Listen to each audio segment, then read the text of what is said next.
শিল্পখাতকে ঋণ দেওয়ার মতো সবল অবস্থানে নেই ব্যাংক খাত। বিনিয়োগে টাকা পাওয়া নিয়ে চিন্তায় ব্যবসায়ীরা। প্রতিষ্ঠানগুলোকে শেয়ার বাজার ও বনমুখী হওয়ার পরামর্শ। বাংলাবান্ধা স্থলবন্দরে কমছে পাথর আমদানি, বাড়ছে আলু পটল গার্মেন্টস জুট রফতানি। চালুর ২৮ বছরেও হয়নি লক্ষ্য অর্জন, বাণিজ্য বান্ধব করার চেষ্টায় কর্তৃপক্ষ।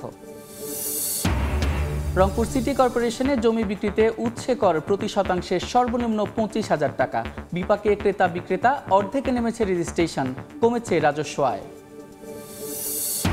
ঠাকুরগাঁওয়ের বেশিরভাগ মৎস্য অভয়াশ্রম থেকে মিলছে না সুফল, সরকারি অর্থ জলে যাওয়ার শঙ্কা। বরাদ্দ সংকট ও প্রকল্প কমিটিকে দুষছে মৎস্য বিভাগ। এবং রফতানি পণ্যে শুল্ক 0% করার প্রস্তাব ভারতের, দেরি হয়ে গেছে বললেন ট্রাম্প। মার্কিন শুল্ক নীতির চাপে মেক্সিকোতে চাকরি হারাচ্ছে হাজারো কর্মী।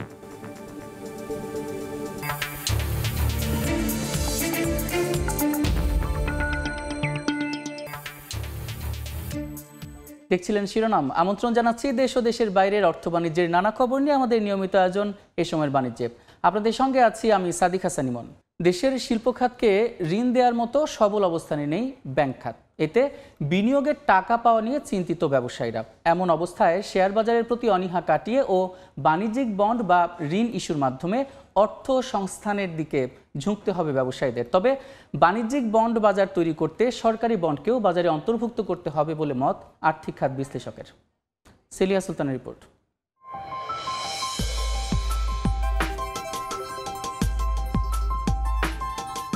কোভিডের সময় শুরু করা রেড লাইনারের বয়স ৫ বছর। বড় প্রতিষ্ঠানের মতো শেয়ার বিক্রি করে মূলধনের বন্দোবস্ত করা মুশকিল, তাই খুঁজছেন ক্লাউড ফাইন্যান্স। ১ লাখ টাকা দিয়ে বিজনেস করতে পারবেন না, কিন্তু ক্রাউড ফান্ডিং এর মাধ্যমে কিন্তু এই অপরচুনিটিটা ক্রিয়েট হচ্ছে। যারা জব করছে বা যাদের কাছে ব্যবসা করতেছে, কিন্তু তার কাছে খুবই সামান্য প্রিন্সিপাল অ্যামাউন্ট আছে। ছোট ছোট উদ্যোগ যখন নিজেদের পরিসর বাড়াতে ক্লাউড ফাইন্যান্স মুখী, তখন বড় প্রতিষ্ঠানের জন্য রয়েছে বন্ড বাজার। কর্পোরেট বন্ড এটি কোনো অংশীদারিত্ব বিক্রি নয়, বরং একটি নির্দিষ্ট সময়ের জন্য নির্দিষ্ট সুদের বিনিময়ে অর্থ সংগ্রহ করা। সারা বিশ্বে $133 ট্রিলিয়ন বন্ড বাজার রয়েছে, যেখানে চীন এবং যুক্তরাষ্ট্রের অংশীদারিত্ব সবচেয়ে বেশি। আর বাংলাদেশের বন্ড বাজার 1% কম। স্বল্প সময়ের আমানত থেকে বড় অঙ্কের ঋণ দীর্ঘমেয়াদে ঢালাওভাবে দেয়ায় খেলাপি ঋণের ফাঁদে আটকে আছে ব্যাংক খাত। নির্বাচনের পর শুধুমাত্র ব্যাংক খাত পুরো সেবা বা শিল্প খাতের চাহিদা মেটাতে পারবে কিনা তা নিয়ে সন্দিহান ব্যবসায়ীরা। আমাদের কনফিডেন্সটা এখন যে অবস্থা আছে সেটা আমাদের জোরদার করা, শক্তিশালী করা খুবই প্রয়োজন। অর্থনীতি বিশ্লেষকরা বলছেন, শিল্প খাতকে টিকিয়ে রাখতে শেয়ার বাজার ও বন্ড বাজার মুখী হতে হবে শিল্প প্রতিষ্ঠানগুলোকে। বড় বড় কর্পোরেট সেক্টরে যারা কাজকর্ম করেন তাদেরকে সিকিউরিটি মার্কেটের উপর ডিপেন্ডেন্ট হতে হবে এবং সিকিউরিটি মার্কেট তাদেরকে বন্ড ছেড়ে লং টার্ম ফান্ড তাদেরকে রেজ করতে হবে। এবং তার জন্য একটা বড় পূর্ব শর্ত হলো যে গভর্নমেন্ট বন্ড মার্কেট থাকা। বাংলাদেশে তো গভর্নমেন্ট বন্ড মার্কেটও নেই। অর্থনীতি নিয়ে গবেষণা প্রতিষ্ঠানগুলোর পূর্বাভাস ২০৩০ সালে বন্ড বাজার দাঁড়াবে $১৬০.৮ ট্রিলিয়ন। এছাড়া ট্রেজারি বন্ড বা সরকারি বন্ড বৈশ্বিক অর্থনীতির ৪৫% দখল করে নেবে। বন্ড কেনার চেয়ে আমার লোন দেওয়াটাই সহজ, সেটা একটা বড় কারণ যে আমাদের ইন্টারেস্ট রেটটা একটু বেশি পড়ে যায়। এই জন্য আরেকটা কারণ যে একটা ব্যাংক থেকে লোন নিতে যত সময় লাগে, ১ মাসে একটা বড় লোন হয়, একটা বন্ড প্রসেস করতে মিনিমাম 6 মান্থস লাগে। অর্থনীতি বিশ্লেষকরা বলছেন, বন্ড বাজার শক্তিশালী হলে নিরাপদ ও বিকশিত হবে সম্ভাবনাময় নতুন উদ্যোগ ও ঝুঁকিপূর্ণ খাত। সেলিয়া সুলতানা, সময় সংবাদ, ঢাকা। দর্শক, এই বিষয়ে আলোচনার জন্য আমাদের সঙ্গে ভার্চুয়ালি যুক্ত হচ্ছেন Bangladesh institute of international and strategic studies BIIS এর গবেষণা পরিচালক এবং অর্থনীতিবিদ ডক্টর মাহফুজ কবির। জনাব মাহফুজ কবির, এই সময়ের বাণিজ্যে আপনাকে স্বাগত। ধন্যবাদ। আমরা কিছুক্ষণ আগে প্রতিবেদনটি দেখছিলাম, তো দেখা যাচ্ছে যে দেশের শিল্প খাতকে ঋণ দেওয়ার মতো সবল অবস্থানে নেই ব্যাংক খাত। এজন্য বিনিয়োগকারীরা আসলে খুবই চিন্তিত আছেন যে টাকা পাওয়া নিয়ে। এ ব্যাপারে আপনার মতামত কি?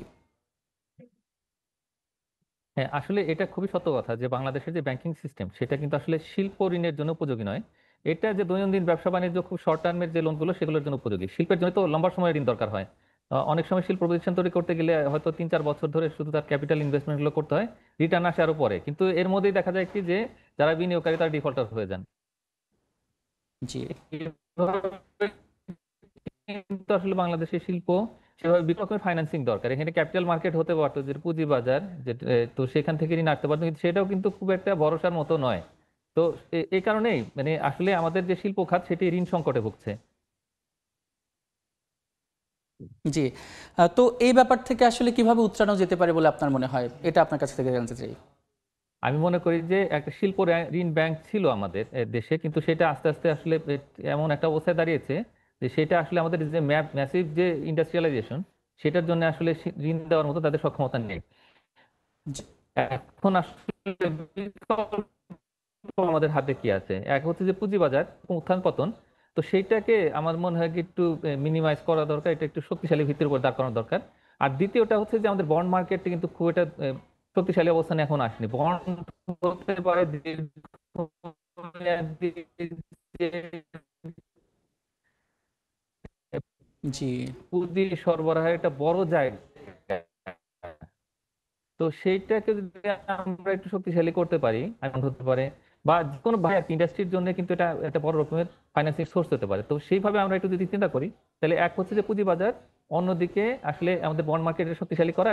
তৃতীয় বিষয়টা হচ্ছে যে স্পেশালাইজড আমাদের ইন্ডাস্ট্রিয়াল ক্যাপিটাল সাপ্লাইয়ের জন্য যদি আমরা কিছু ফাইন্যান্সিয়াল ইনস্টিটিউশন তৈরি করতে পারি, তো সেটাও কিন্তু আমি মনে করি যে কমার্শিয়াল রেটে একটু মানে ইন্ডাস্ট্রিয়ালাইজেশনকে টার্গেট করে লং টার্মে তারা লোন দিবে, সেভাবে কিন্তু এটা হতে পারে। জি, আপনাকে অসংখ্য ধন্যবাদ আমাদের সঙ্গে যুক্ত হওয়ার জন্য। ধন্যবাদ। আমরা এতক্ষণ আলোচনা করছিলাম, আর আমাদের সঙ্গে ভার্চুয়ালি যুক্ত ছিলেন ডক্টর মাহফুজ কবির। টানা 2 দিন নির্ধারিত বৈঠক বাতিলের পর শরিয়া ভিত্তিক ব্যাংক একীভূতকরণের শেষ দফার শুনানিতে বসেছে বাংলাদেশ ব্যাংক। আজ এসেছে ফার্স্ট সিকিউরিটিজ ইসলামী ব্যাংক পর্ষদ। বিস্তারিত জানাতে যুক্ত হচ্ছেন রিপোর্টার সেলিয়া সুলতানা। যাচ্ছে তার কাছে। যদি এখন পর্যন্ত জানাতে হয় যে ফার্স্ট সিকিউরিটি ইসলামী ব্যাংক, সেটি কিন্তু এরই মধ্যে বাংলাদেশ ব্যাংকে নিজেদের যে সর্বশেষ শুনানি মার্জারের বিষয়ে, সেটি কিন্তু নিজেদের বক্তব্য রাখার জন্য তারা এসছেন। এখানে পরিচালনা পর্ষদ থেকে শুরু করে চেয়ারম্যান, ভাইস চেয়ারম্যান প্রত্যেকেই এখানে এসছেন, এবং তারা তাদের জায়গাগুলো হয়তো পরিষ্কার করবেন বাংলাদেশ ব্যাংকের কাছে। মার্জারের বিষয়ে যেহেতু শেষ শুনানি, এটি অনেকটা ভাগ্য নির্ধারণ করবে 5টি শরিয়াভুক্ত যে ব্যাংক রয়েছে, ভিত্তিক যে ব্যাংকগুলো রয়েছে, তাদের ভাগ্য আসলে নির্ধারিত হবে এই শুনানিগুলোর শেষে। তবে একটি জিনিস বলতে হয় যে গত 2 দিন আগেও কিন্তু এক্সিম এবং হচ্ছে যে ইসলামী ব্যাংক দুটোর শুনানির কথা ছিল, সেটি কিন্তু অনুষ্ঠিত হতে পারেনি, সেটি গভর্নরের অসুস্থতার কারণে। তবে ফার্স্ট সিকিউরিটি ইসলামী ব্যাংক আজকে বলছে যে তাদেরকে যেহেতু সময় দেওয়া হয়েছে এবং ক্যান্সেল করা হয়নি, সেক্ষেত্রে এই শুনানিটি অনুষ্ঠিত হবে।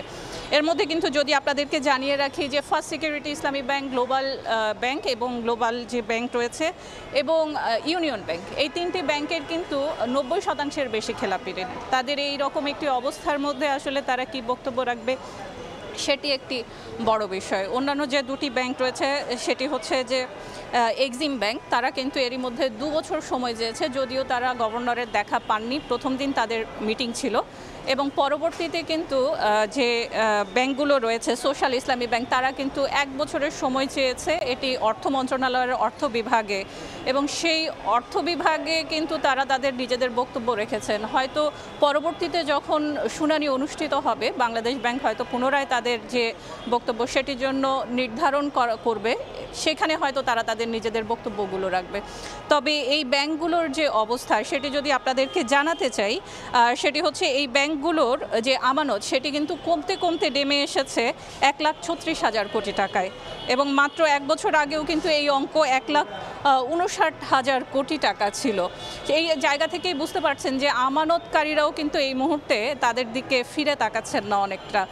এক্ষেত্রে কিন্তু তাদের যে প্রতিদিনের যে লেনদেন, সেটিও কিন্তু ব্যাহত হচ্ছে। আমানতকারীরা কিন্তু আমরা জানতে পেরেছি এবং বিভিন্ন ব্যাংকগুলোতে গিয়েও দেখেছি যে তারা প্রতিদিনের যে লেনদেন, সেটি করতেও অনেকটা হিমশিম খাচ্ছে। যদি ভয়াবহ দিকটি যেটি হলো, সেটি এই 5 ব্যাংকের যে খেলাপি ঋণ, সেটি 1,47,000 কোটি টাকা। এর মধ্যে ফার্স্ট সিকিউরিটির রয়েছে 96%, গ্লোবাল ইসলামী ব্যাংকের 95% এবং সোশ্যাল ইসলামী ব্যাংকের 62% এবং হচ্ছে এক্সিম ব্যাংকের 48%। এছাড়া আরও একটি ব্যাংক রয়েছে ইউনিয়ন ব্যাংক, সেটিও কিন্তু 98%-এর কাছাকাছি। অর্থাৎ এই শেষের দিকে এসে গ্লোবাল, ইউনিয়ন এবং সোশ্যাল ইসলামী ব্যাংক, এই 3টি ব্যাংকের কিন্তু 96, 90 এই ধরনের শতাংশ যখন খেলাপি ঋণ, তখন আসলে তারা কি ধরনের বক্তব্য রাখবেন মার্জারের বিষয়ে। তবে একটি বিষয় বাংলাদেশ ব্যাংক থেকে প্রতিবারই নিশ্চিত করা হয়েছে যে কোনোভাবেই আসলে জোর করে একীভূত করা হবে না। সেক্ষেত্রে কিন্তু এক্সিম ব্যাংক এবং সোশ্যাল ইসলামী ব্যাংক তারা কিন্তু বলেছে মার্জারের বিপক্ষে, তারা মার্জার চাইছেন না এবং এই বিষয়ে তারা অর্থ মন্ত্রণালয়ের অর্থ বিভাগেও চিঠি পাঠিয়েছেন এবং সেই বক্তব্যগুলোই তারা রাখবেন। এক্ষেত্রে এক্সিম ব্যাংকের বক্তব্য হলো তারা এরই মধ্যে কিছুটা ইউটার্ন করেছেন, অর্থাৎ ইতিবাচক ধারায় ফিরছেন। সেক্ষেত্রে তারা আরও 2 বছর যদি সময় পান তারা ভালো একটি অবস্থানে পৌঁছাতে পারবেন। এবং সোশ্যাল ইসলামী ব্যাংক বলছে তাদের যেহেতু অনেক লেনদেন রয়েছে এবং আমানতকারী রয়েছে, তারা সেখানেও কাজ করছেন এবং সবচেয়ে বেশি এই দুটো ব্যাংকই বলছে যে খেলাপি ঋণ আদায়ের ক্ষেত্রে প্রয়োজনে তারা যেসব সম্পত্তি পাচ্ছেন সেগুলো বিক্রি করে হোক অথবা যেভাবে হোক তারা এই খেলাপি ঋণগুলো যে কোনোভাবে আসলে কমিয়ে নিয়ে আসবেন। এছাড়া আমানতকারীদের যে আস্থা সেটির কথা কিন্তু বাংলাদেশ ব্যাংক বারবারই বলেছে। এরই মধ্যে কিন্তু একটি রেজুলেশনও পাশ হয়েছে, যে রেজুলেশনের অধিকার বলে বাংলাদেশ ব্যাংক কিন্তু যে কোনো ব্যাংকে নিজের করে নিতে পারে এবং সেক্ষেত্রে হচ্ছে তারা সেটিকে মার্জ করা বা যে কোনো কিছু করার ক্ষেত্রে কিন্তু অধিকারপ্রাপ্ত। যদি বলতে হয় যে এই 5টি ব্যাংক যদি মার্জার করতে হয় সেক্ষেত্রে 30 থেকে 35 হাজার কোটি টাকা লাগবে। এর বেশিরভাগ অংশই আসবে বাংলাদেশ ব্যাংকের পক্ষে থেকে। আমরা যে বিষয়টি জানতে পেরেছি যে সরকারের পক্ষ থেকে সেক্ষেত্রে বাজেটারিয়ান যে হেল্প রয়েছে সেখান থেকে যেমন পাওয়া যাবে, ঠিক একইভাবে আমানত বিমা যে ট্রাস্ট রয়েছে সেখান থেকে 10,000 কোটি টাকার একটি বাজেট চিন্তা করা হচ্ছে। যদিও সেটি করতে গেলে এক্ষেত্রে কিন্তু তাদেরকে আইন পরিবর্তন করতে হবে, কারণ এই অঙ্কটি শুধুমাত্র ট্রেজারি বন্ড এবং বেশ কিছু ইস্যুর ক্ষেত্রেই কিন্তু এই মুহূর্তে ব্যবহার করা যাচ্ছে। সেক্ষেত্রে আইন পরিবর্তন করে কিন্তু এই 10,000 কোটি টাকা নিতে হবে। তবে বলাই যেতে পারে যে অনেকটা মানুষের যে ট্যাক্স, যদি বাজেটারিয়ান হেল্প হয় সরকারের পক্ষ থেকে সেক্ষেত্রে কিন্তু মানুষের ট্যাক্সের উপর দিয়ে কিন্তু এই ব্যাংকগুলোকে দাঁড়াতে হবে যদি মার্জার করা হয়। এই ছিল আমার কাছে এখন পর্যন্ত শুনানির 3য় দিন, যদিও আজকে বলা যেতে পারে প্রথম দিন, তার সর্বশেষ। রাজধানীর মতিঝিলে বাংলাদেশ ব্যাংক থেকে যুক্ত ছিলেন সহকর্মী সেলিয়া সুলতানা। ব্যাংকিং প্রফেশনাল পরীক্ষায় উত্তীর্ণ ছাড়া পদোন্নতিতে অটোপাস দেওয়া সংক্রান্ত সার্কুলার বাতিল এবং সংশোধনের দাবিতে মানববন্ধন করেছে রাষ্ট্রায়ত্ত বাণিজ্যিক ব্যাংকগুলোর কর্মকর্তা কর্মচারী। মঙ্গলবার সকাল 9:30টায় শাপলা চত্বরে আয়োজিত এই মানববন্ধনে ডিপ্লোমা ডিগ্রি ছাড়া পদোন্নতি না দেওয়ার দাবি জানান তারা। বলেন, পরীক্ষায় উত্তীর্ণ না হলেও স্বয়ংক্রিয়ভাবে 10 নম্বর দেয়া হলে যারা উত্তীর্ণ হন তারা কাঙ্ক্ষিত পদোন্নতি থেকে বঞ্চিত হচ্ছেন। তাই শিগগিরই এই নীতিমালা বাতিল কিংবা সংশোধনের দাবি করেন কর্মকর্তা কর্মচারীরা।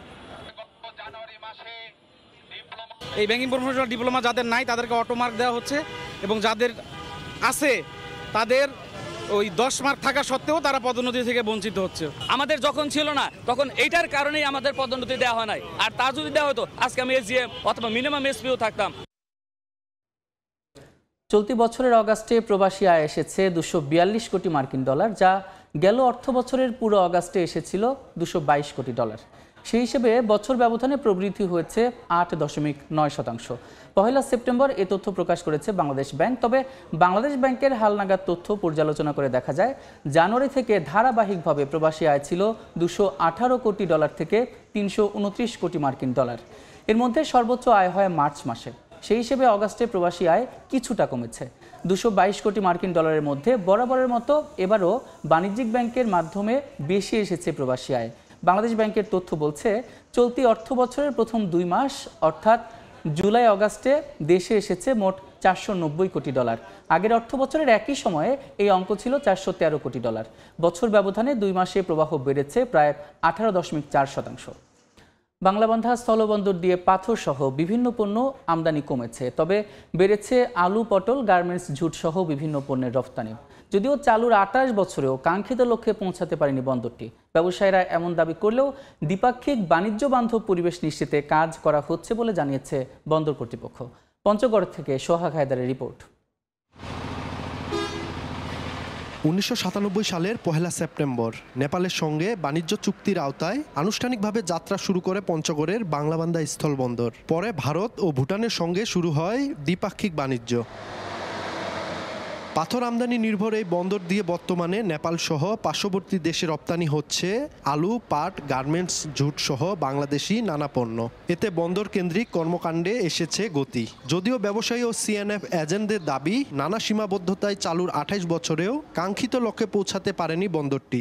আগে বাংলা বান্দাতে আলুর গাড়ি খুব কম ছিল, এখন মোটামুটি আলু অনেক গাড়ি আলুর ঢোকে। আগে শুধু পাথর যাতায়াত হতো, এখন আলু, পাট এগুলা, তারপরে ওয়ালটন, ইলেকট্রিক পণ্য, বিভিন্ন পণ্য এখান থেকে যাতায়াত হয়। নেপাল যাচ্ছে, ভুটান যাচ্ছে, ইন্ডিয়ার জেলার যত জেলা আছে ওইখানে যাচ্ছে। 1000 এই স্থল বন্দরের শ্রমিক আছি আমরা। মোটামুটি এখানে আগের তুলনায় কিছু কাজটা বৃদ্ধি হচ্ছে এবং স্বাভাবিক অবস্থা ফিরে আসছে। আগের থেকে মানে ইম্পোর্টের পাশাপাশি এক্সপোর্টটা বাড়ছে। এই পোর্টটাকে যদি আমাদের কর্তৃপক্ষরা যদি একটু সুনজর দেয়, তাহলে হয়তো আমরা পোর্টের যেটা হলো বাংলাদেশে একটা সবচেয়ে ভালো সুপার পোর্ট হবে। বন্দর কর্তৃপক্ষ বলছে, গেল অর্থ বছর বাংলাবান্ধা দিয়ে আমদানি কমেছে প্রায় 2 লাখ মেট্রিক টন। তবে আলু, পাট সহ বিভিন্ন পণ্যের রপ্তানি বেড়েছে প্রায় 15 থেকে 20 হাজার মেট্রিক টন। আগের অর্থ বছরের তুলনায় আমাদের আমদানি প্রায় 2 লক্ষ মেট্রিক টন কমেছে, কিন্তু আসার কথা হচ্ছে রপ্তানি প্রায় 15 থেকে 20 হাজার মেট্রিক টন বেড়েছে। পাটের ব্যাপক চাহিদা রয়েছে নেপালে, এবং যে আলুটা এক্সপোর্ট হচ্ছে আমাদের বন্দর দিয়ে, এটা হলো স্টারিজ আলু, লাল আলু। এই লাল আলুটা আমাদের দেশের আলুটা নেপালে ব্যাপক পরিমাণে চাহিদা রয়েছে। বন্দর তথ্য, 2024-25 অর্থ বছরের শুরুতে ভারত ভুটানের মধ্যকার দ্বন্দ্বের কারণে ভুটান থেকে পাথর আমদানি বন্ধ হয়ে যায় বাংলাবান্ধা স্থল বন্দরে। পরে সীমিত আকারে আমদানি শুরু হলেও নতুন করে ভারতের সঙ্গে বাংলাদেশি ব্যবসায়ীদের পাথরের দাম নিয়ে মতবিরোধ দেখা দেয় ভারতের পাথর আমদানি পুরোপুরি বন্ধ হয়ে যায়। সোহাগ হায়দার, সময় সংবাদ, পঞ্চগড়। পুঁজিবাজারের খবর। সপ্তাহের তৃতীয় দিন সকাল থেকেই সূচকের ঊর্ধ্বমুখী প্রবণতা দিয়ে চলছে প্রধান পুঁজিবাজার ঢাকা পুঁজিবাজার। এই মুহূর্তে সবশেষ খবর জানাতে নিয়ে যাচ্ছি ডিএসই ওয়েবসাইটে। গতকাল আমরা দেখেছিলাম 3টি সূচকই নিম্নমুখী প্রবণতায় ছিল এবং প্রধান সূচক শেষ হয়েছিল 5583 পয়েন্ট দিয়ে এবং লেনদেন হয়েছিল 1181 কোটি টাকার বেশি। আজকে দেখতে পাচ্ছি শুরু থেকে কিন্তু 3টি সূচকই ঊর্ধ্বমুখী প্রবণতায় রয়েছে। প্রধান সূচক ডিএসই এক্স ইন্ডেক্স, সেটি দেখতে পাচ্ছি যে কালকের থেকে কিন্তু প্রায় যদি বলি তাহলে 20 পয়েন্টের মতো বেড়েছে এবং আজকে অবস্থান করছে 5606 পয়েন্টের কিছুটা বেশি। এবং ডিএসই এক্স ইন্ডেক্স সরিয়া সূচক, সেটিও দেখছি 5.7 পয়েন্ট বেড়ে এখন অবস্থান করছে 1230 পয়েন্টের কিছুটা বেশি। বাছাইকৃত সূচক GS30 ইন্ডেক্স, সেটি দেখতে পাচ্ছি 2 পয়েন্ট বেড়ে এখন অবস্থান করছে 2191 পয়েন্টে। আর আজকে এখন পর্যন্ত শেয়ার বাজারে লেনদেন হয়েছে 406 কোটি টাকার বেশি। আর যে কোম্পানিগুলো লেনদেন করেছে তার মধ্যে 228টি কোম্পানির শেয়ারের দাম বেড়েছে, 83টি কোম্পানির শেয়ারের দাম কমেছে এবং এখন পর্যন্ত অপরিবর্তিত অবস্থায় রয়েছে 79টি কোম্পানির শেয়ারের দাম। এবার চলে যাচ্ছি এখন যে কোম্পানিগুলো লেনদেন করেছে তার মধ্যে শীর্ষ 20-এ যে কোম্পানিগুলো রয়েছে কার অবস্থান কোথায় সেটি দেখে নেব। প্রথমেই কিন্তু রয়েছে শীর্ষস্থানে খান ব্রাদার্স পিপি ওভেন ব্যাগস ইন্ডাস্ট্রিজ লিমিটেড, যার একটি শেয়ার এখন বিক্রি হচ্ছে 133 টাকা 70 পয়সায়। গতকাল এর একটি শেয়ারের সর্বশেষ দাম ছিল 126 টাকা 40 পয়সা, অর্থাৎ আজকে কিন্তু 7 টাকার বেশি বেড়েছে শেয়ারের দাম। এবং তারপরে রয়েছে অগ্নি সিস্টেমস লিমিটেড, যার একটি শেয়ার এখন বিক্রি হচ্ছে 28 টাকা 30 পয়সায়। গতকাল এর একটি শেয়ার সর্বশেষ বিক্রি হয়েছিল, সর্বশেষ দাম ছিল 27 টাকা 10 পয়সা এবং আজকে দেখতে পাচ্ছি যে প্রায় 1 টাকা 20 পয়সার মতো বেড়েছে। এবং শুরুতে বলতে যাচ্ছি শীর্ষস্থান ধরে রাখা খান ব্রাদার্স, সেটি কিন্তু এখন পর্যন্ত 17 কোটি 29 লাখ টাকার লেনদেন করেছে এবং দ্বিতীয় অবস্থানে থাকা অগ্নি সিস্টেমস, যার একটি শেয়ার এখন পর্যন্ত লেনদেন করেছে 12 কোটি 47 লক্ষ টাকার বেশি। তারপরে তৃতীয় অবস্থানে বিচ হাজারি, যার একটি শেয়ার এখন বিক্রি হচ্ছে 58 টাকা 50 পয়সায়। গতকালের একটি শেয়ারের দাম ছিল 56 টাকা 60 পয়সায়, সর্বশেষ দাম ছিল আলিফ ইন্ডাস্ট্রিজ লিমিটেড, যার একটি শেয়ার এখন বিক্রি হচ্ছে 62 টাকা 60 পয়সায়। গতকাল এর একটি শেয়ারের সর্বশেষ দাম ছিল 60 টাকা 70 পয়সায়, অর্থাৎ আজকে কিন্তু 2 টাকা বেড়েছে। তারপরে লাভেলো, যার একটি শেয়ার এখন বিক্রি হচ্ছে 108 টাকা 80 পয়সায়।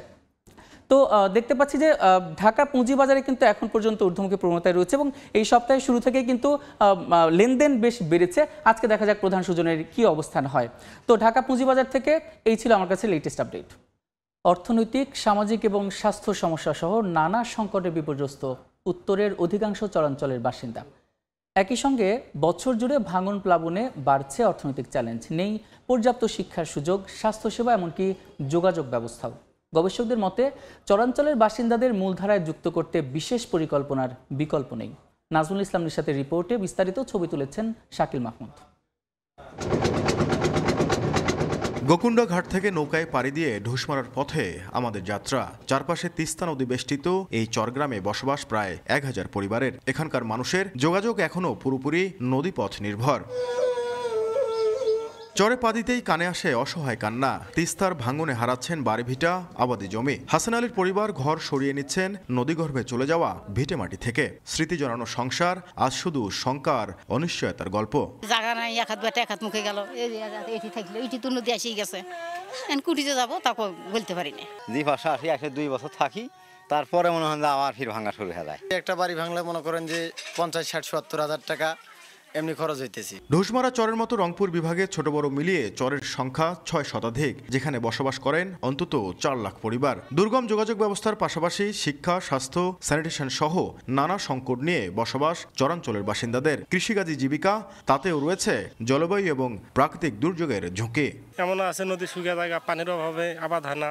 লোক হয়ে দিয়ে যাওয়া লাগে, যাইতে অনেক সময় লাগে। এমন ওই যাইতে যাইতে কেউ অসুস্থ, কেউ এই রাস্তার মধ্যেই মারা যায়। সরকারি একটা প্রতিষ্ঠান ছিল, এই নদী ভাঙনে ওরাও এখান থেকে চলে গেছে। গবেষকদের মতে দেশের সামগ্রিক উন্নয়নের ধারায় চরবাসীকে সম্পৃক্ত করতে হলে প্রয়োজন বিশেষ ও টেকসই পরিকল্পনা। প্রত্যেকটা গ্রামে গ্রামে যদি ছোট্ট পরিসরে একটা ভলেন্টিয়ার অর্গানাইজেশন করে দেয়া যায়, যেখানে বিভিন্ন ধরনের সমস্যা তাদেরকে জানাবে, সেই অর্গানাইজেশনের কাজ থাকবে সরাসরি গভর্নমেন্টের সাথে যোগাযোগ। তবে পল্লী উন্নয়ন একাডেমি বলছে চরের বাসিন্দাদের জীবনমান উন্নয়নে বেশ কয়েকটি প্রকল্প হাতে নেওয়া হয়েছে। চরে কোনো ডিলার ছিল না, আমরা চরে ঔষধ এবং যে বিভিন্ন ইনপুটের ডিলার এবং রিটেলার স্থাপন করার চেষ্টা করেছি, যাতে চরের মানুষ এই সুবিধাগুলো পায়। দেশের সামগ্রিক অর্থনৈতিক প্রবৃদ্ধি বাড়ার পাশাপাশি দারিদ্র্যের হার কমলেও এখনও 24.3% চরবাসী দারিদ্র্যসীমা এবং 12.9% চরবাসী চরম দারিদ্র্যসীমার নিচে বসবাস করছে। চরাঞ্চলগুলোর বিশাল জনগোষ্ঠীর যোগাযোগ, শিক্ষা, স্বাস্থ্য এবং কৃষি সহ নানা সংকট থাকলেও এই মুহূর্তে সবথেকে বড় সংকট নদী ভাঙন ও প্লাবন। প্রতি বছর এই ভাঙনের ফলে হাজার হাজার মানুষ বাস্তুচ্যুত হচ্ছেন। স্থানীয়রা বলছেন, তিস্তা শাসনে কার্যকরী পদক্ষেপ নেওয়া না গেলে এই সংকট আরও বাড়বে। নাজমুল ইসলাম নিশাত, সময় সংবাদ, লালমনিরহাট। রংপুর সিটি কর্পোরেশন এলাকায় জমি বিক্রি করলেই উচ্ছে কর দিতে হবে সর্বনিম্ন 25,000 টাকা। এমন সিদ্ধান্তে বিপাকে পড়েছেন জমির ক্রেতা ও বিক্রেতারা। এতে গত 2 মাসে দলিল রেজিস্ট্রেশন কমে এসেছে অর্ধেকে, ফলে কর হার বাড়লেও রাজস্ব আয় কমেছে। তারিকুল ইসলামের ক্যামেরায় আব্দুল রশিদ জীবনের রিপোর্ট। উচ্ছেকর বিধিমালা সংশোধন করে গত 24 জুন গেজেট প্রকাশ করে জাতীয় রাজস্ব বোর্ড। নতুন এই সংশোধনে রংপুর সিটি কর্পোরেশন এলাকায় জমি বিক্রি করলেই উচ্ছেকর হিসেবে বিক্রেতাকে দিতে হবে প্রতি শতাংশের মোট দামের 3% অথবা সর্বনিম্ন 25,000 টাকা। এক্ষেত্রে টাকার পরিমাণে যা বেশি তাই কার্যকর হবে। 1 জুলাই থেকে কার্যকর হওয়া এই সিদ্ধান্তে বিপাকে পড়েছেন জমির ক্রেতা বিক্রেতারা। জমি বেচাই না 24,000 আর ওমাক যদি দেওয়া খায় 25,000, এখন কি করবো? আমার জমির মূল্য দাঁড়াচ্ছে 8 লাখ টাকা, জমির গেইন ট্যাক্সে আসতেছে, আমার আয় করে আসতেছে 18 লাখ টাকা, তাইলে আমি এই জমিটা বেচবো কিভাবে? যারা কিনবে তারাও মনে করেন যে কিনতে পারতেছে না। জমির দামে 25,000, আবার সরকারকে 25,000 দেওয়া লাগে, উভয়ের সমস্যা হচ্ছে। জমি যে টাকার আমি বিক্রি করলাম তার অর্ধেকেরও বেশি টাকা সরকারকে ট্যাক্স দিলাম।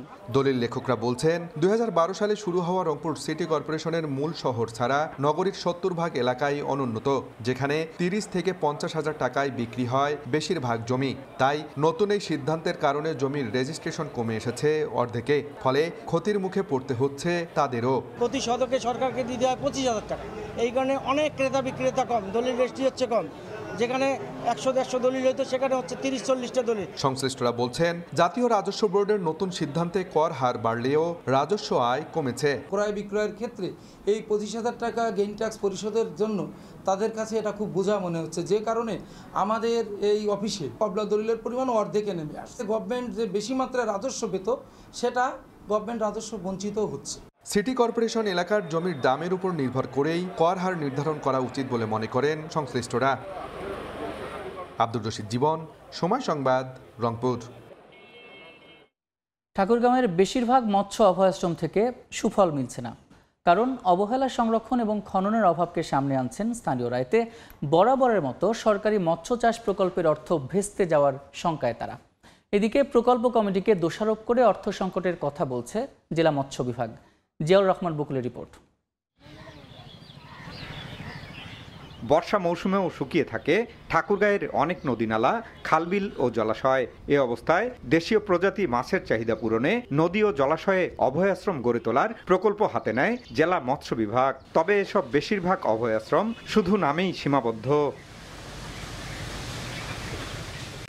জেলা মৎস্য বিভাগের চলমান প্রকল্পের সদর উপজেলার বুড়িরবাদ, টাঙ্গন ও ভুল্লি নদী ঘুরে দেখা গেছে দু একটি বাঁশের খুঁটিয়ার সাইনবোর্ডেই সীমাবদ্ধ অভয়াশ্রম।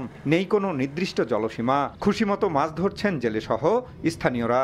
রিং জালে আমি দেখছি মাছের পোনা পর্যন্ত রিং জালের মধ্যে আটকা পড়ে যায়। 2 বছরে কিন্তু সাইনবোর্ড বানানো হয়। এই একটা সাইনবোর্ড আছে, এটা বর্ষা আসলে ভাঙে যায়, টোকাই আছে, রাতের বেলা উঠাতে এখন নিয়ে চলে যায়। যদি এটা ভালো করে দেওয়া হইতো তাহলে ভালো হইতো। কর্তৃপক্ষের অবহেলা আর তদারকির অভাবে মৎস্য অভয়াশ্রমগুলো যেন চিহ্ন হারাতে বসেছে। এতে মাছ উৎপাদন ব্যাহতের পাশাপাশি ভেস্তে যাচ্ছে সরকারি অর্থ। কিভাবে উৎপাদন হবে, কিভাবে কি হবে না হবে, এগুলা কোনো পরিদর্শন চলে না। সরকারিভাবে আমাদের জন্য একটা উদ্যোগ ভালো হয়, যেন মাছটা বড় হয় আমরা ধরতে পারি। মাছের অভয়াশ্রম আসলে মাছের বংশ বিস্তারটা ধরে রাখার জন্য, তাহলে হয়তো আমরা উপকৃত হইতাম আর কি। সরকারিভাবে সেটা যেন ভালোভাবে উদ্যোগটা নেওয়া হয়। দায়িত্বে থাকা প্রকল্প কমিটির অবহেলা ও অর্থ সংকটের কথা জানিয়ে কার্যত পদক্ষেপ নেওয়ার কথা বলছেন মৎস্য বিভাগের এই কর্মকর্তা। বাজেট স্বল্পতা রয়েছে, আমরা প্রতি বছর এটা মেরামতের জন্য 40,000 টাকা পাই। তো এটা দিয়ে আমরা যে মেরামত করি, আগস্ট সেপ্টেম্বর মাসে যে ফ্লাশ ফ্লাড হয়, ওই ফ্লাশ ফ্লাডে অনেক ডালপালা বাঁশ ভেসে যায়। জেলা মৎস্য বিভাগের তথ্য বলছে জেলার 5টি উপজেলায় নদীনালা ও জলাশয়ে 9টি অভয়াশ্রম রয়েছে, যা প্রতি বছর সরকারি প্রকল্পের মাধ্যমে রক্ষণাবেক্ষণের কাজ করছে মৎস্য বিভাগ। জিয়াউর রহমান বকুল, সময় সংবাদ, ঠাকুরগাঁও। ওয়ালটন লিফটের ব্র্যান্ড অ্যাম্বাসেডর হলেন জনপ্রিয় সঙ্গীত শিল্পী তাহসান খান। সম্প্রতি রাজধানীর ওয়ালটন কর্পোরেট অফিসে এক জাঁকজমকপূর্ণ অনুষ্ঠানে তার সঙ্গে এই চুক্তি স্বাক্ষর হয়। ওয়ালটন লিফটের পক্ষে চুক্তিতে স্বাক্ষর করেন ওয়ালটনের ব্র্যান্ড অ্যাম্বাসেডর এবং জাতীয় ক্রিকেট দলের অলরাউন্ডার মেহেদী হাসান মিরাজ। সে সময় ওয়ালটন হাইটেক ইন্ডাস্ট্রিজের পরিচালক এস.এম. মঞ্জুরুল আলম অভি, ওয়ালটন প্লাজার managing director Mohammad Raihan, Walton লিফটের চিফ বিজনেস অফিসার জেনানুল ইসলাম সহ অন্যান্য ঊর্ধ্বতন কর্মকর্তারা উপস্থিত ছিলেন।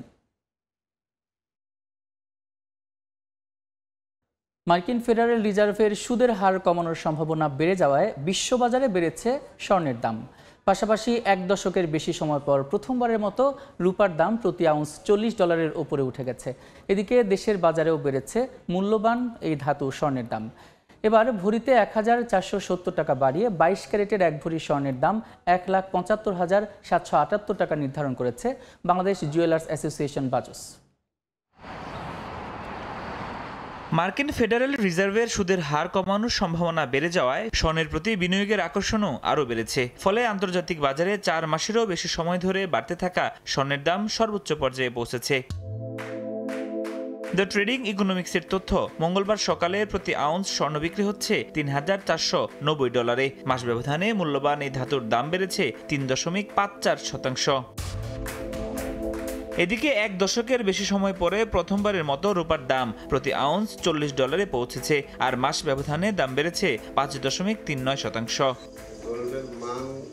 দেশের বাজারে আরেক দফা বেড়েছে স্বর্ণের দাম। এবার ভরিতে 1,470 টাকা বাড়িয়ে 22 ক্যারেটের 1 ভরি স্বর্ণের দাম 1,75,778 টাকা নির্ধারণ করেছে বাংলাদেশ জুয়েলার্স অ্যাসোসিয়েশন বাজুস।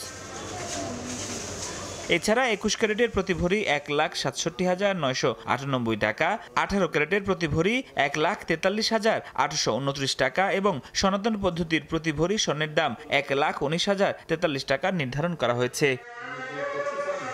বিশ্লেষকরা বলছেন 2025 সালের শেষ প্রান্তিকে প্রতি আউন্স স্বর্ণের গড় দাম $3,675 পর্যন্ত পৌঁছাতে পারে, যা 2026 সালের দ্বিতীয় প্রান্তিকে $4,000 উপরে চলে যেতে পারে। ফরহাদুর রহমান, সময় সংবাদ। পুতিন মোদির সাক্ষাতের পর ভারতের বিরুদ্ধে একতরফা বাণিজ্যের অভিযোগ এনেছেন মার্কিন প্রেসিডেন্ট ডোনাল্ড ট্রাম্প। তিনি দাবি করেন ভারতীয় পণ্যে মার্কিন শুল্ক 0% নামিয়ে আনার অনুরোধ করেছে নয়াদিল্লি। এদিকে রুশ প্রেসিডেন্টের সঙ্গে ভারতের প্রধানমন্ত্রীর বৈঠককে লজ্জাজনক আখ্যা দিয়েছেন ট্রাম্পের উপদেষ্টা। যুক্তরাষ্ট্রের সঙ্গে বাণিজ্যিক অস্থিরতার মধ্যেই চীনে রুশ প্রেসিডেন্ট ভ্লাদিমির পুতিনের সঙ্গে সাক্ষাৎ করেন ভারতের প্রধানমন্ত্রী নরেন্দ্র মোদী। দুই নেতা প্রায় 40 মিনিট একান্তে আলোচনা করেন বলে জানা গেছে। এই সাক্ষাতের একদিন পরেই নয়াদিল্লির বিরুদ্ধে ক্ষোভ প্রকাশ করেছেন মার্কিন প্রেসিডেন্ট ডোনাল্ড ট্রাম্প। সোমবার সামাজিক যোগাযোগ মাধ্যম ট্রুথ সোশ্যালে এক পোস্টে ভারতের একপাক্ষিক অর্থনৈতিক সম্পর্কের জন্য তীব্র সমালোচনা করেন ট্রাম্প। বলেন ভারত তাদের কাছে বিশাল পরিমাণ পণ্য বিক্রি করে, অথচ মার্কিন পণ্যের জন্য তাদের বাজার প্রায় নেই বললেই চলে। ট্রাম্প আরও দাবি করেন ভারতীয় পণ্যের ওপর মার্কিন শুল্ক 0% নামিয়ে আনার অনুরোধ করেছে নয়াদিল্লি। তবে এখন অনেক দেরি হয়ে গেছে বলে মন্তব্য করেন তিনি। এই সময় রাশিয়ার সঙ্গে ভারতের বাণিজ্যিক সম্পর্কেরও সমালোচনা করেন ট্রাম্প। শুধু প্রেসিডেন্ট নন, ট্রাম্পের শীর্ষ বাণিজ্য উপদেষ্টা পিটার নাভারো ভারত বিরোধী অবস্থান প্রকাশ করেছেন। এক টেলিভিশন সাক্ষাৎকারে তিনি ভারতীয় তেল কোম্পানিগুলোকে রাশিয়ার লন্ড্রি বলে আখ্যায়িত করেন। অভিযোগ করেন ভারত রাশিয়ার কাছ থেকে কম দামে অপরিশোধিত তেল কিনে শুধু না করে প্রক্রিয়াজাত করে ইউরোপ, আফ্রিকা ও এশিয়ায় বেশি দামে বিক্রি করছে। এদিকে নয়াদিল্লি এ বিষয়ে এখনো আনুষ্ঠানিকভাবে মন্তব্য করেনি। তবে সম্প্রতি ভারতের বাণিজ্য মন্ত্রী পীযূষ গোয়াল হুঁশিয়ারি দিয়ে বলেন, দেশের স্বার্থে ভারত অন্য কোনো দেশের সামনে মাথা নত করবে না। মালিহা সুহরওয়ার্দী, সময় সংবাদ। ট্রাম্পের শুল্ক নীতির কারণে মেক্সিকোর সীমান্ত শহরে চাকরি হারাচ্ছেন হাজার হাজার কর্মী। বাড়তি মজুরি, রাজনৈতিক সংস্কার আর মার্কিন শুল্ক সব মিলিয়ে শহরটির শিল্প খাত পড়েছে এখন মারাত্মক সংকটে। চলতি বছর জুন পর্যন্ত চাকরি হারিয়েছেন প্রায় 14,000 কর্মী। মেক্সিকোর অন্যতম গুরুত্বপূর্ণ শিল্প কেন্দ্র হিসেবে পরিচিত দেশটির সীমান্ত শহর সিউদাদ হুয়ারেজ, যেখানে কারখানা শিল্প শহরের মোট চাকরির প্রায় 60% যোগান দেয়। মার্কিন প্রেসিডেন্ট ডোনাল্ড ট্রাম্পের আগ্রাসী শুল্ক নীতির প্রভাব পড়েছে শহরটির শিল্প কারখানাগুলোতে। ইস্পাত, অ্যালুমিনিয়াম, টেক্সটাইল ও গাড়ি শিল্পের ওপর শুল্ক আরোপের অনেক কারখানা ক্ষতিগ্রস্ত হয়েছে। অনেক কারখানা কর্মী ছাঁটাই করেছে, আর কিছু কারখানা পুরোপুরি বন্ধ হয়ে যাচ্ছে।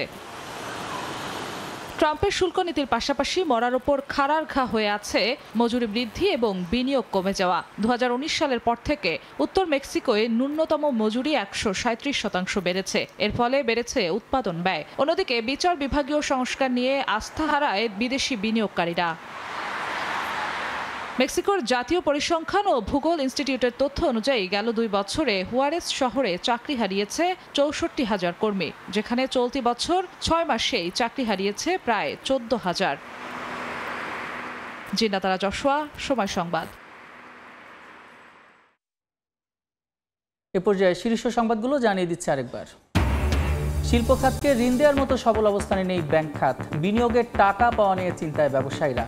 প্রতিষ্ঠানগুলোকে শেয়ার বাজার ও বন্ডমুখী হওয়ার পরামর্শ। বাংলাবান্ধা স্থলবন্দরে কমছে পাথর আমদানি, বাড়ছে আলু, পটল, গার্মেন্টস ঝুট রফতানি। চালুর 28 বছরেও হয়নি লক্ষ্য অর্জন, বাণিজ্য বান্ধব করার চেষ্টায় কর্তৃপক্ষ। এবং রংপুর সিটি কর্পোরেশনে জমি বিক্রিতে উচ্ছে কর প্রতি শতাংশে সর্বনিম্ন 25,000 টাকা। বিপাকে ক্রেতা বিক্রেতা, অর্ধেকে নেমেছে রেজিস্ট্রেশন, কমেছে রাজস্ব আয়।